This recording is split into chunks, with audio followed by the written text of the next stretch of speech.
যাকাত ওই ব্যক্তিদের উপরে দেওয়া ফরজ যাদের সম্পদ আছে এবং নির্দিষ্ট পরিমাণ সম্পদ আছে, বেশি সম্পদ আছে, স্বর্ণ অথবা রূপা।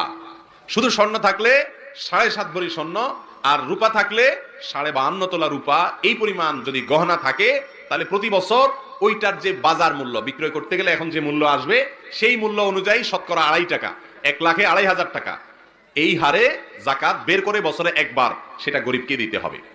কথা কি বুঝাতে পারছি?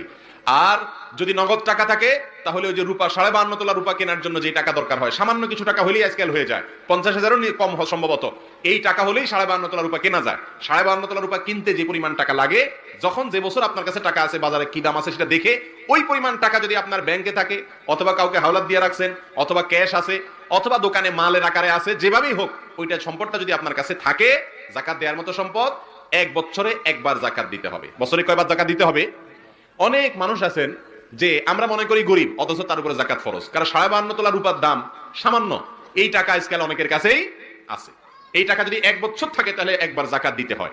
যাকাতটা আমাদের সমাজে খুব কম মানুষ আদায় করে, দিতে চায় না, মনে করে সম্পদ সব আমার, ভোগ করে। আসলে মরার সময় সব রাইখা কবরে চলে যায়, ঠিক না ঠিক?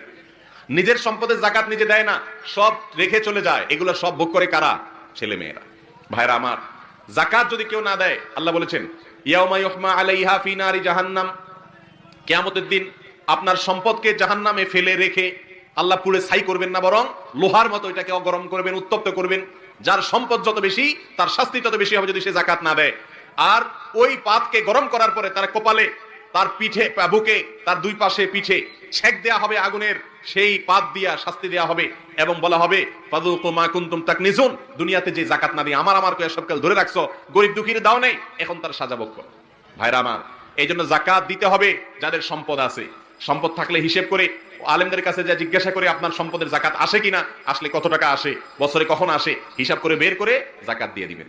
আমাদের সমাজে বেশিরভাগ মানুষের জন্য যাকাত দেওয়াটা সহজ, বিশেষ করে সাধারণ মানুষ যারা আমরা মধ্যবিত্ত বা সাধারণ যাকাত আদায়কারী, অনেক বড় শিল্পপতি ব্যবসায়ী না, তাদের জন্য যাকাত দেওয়া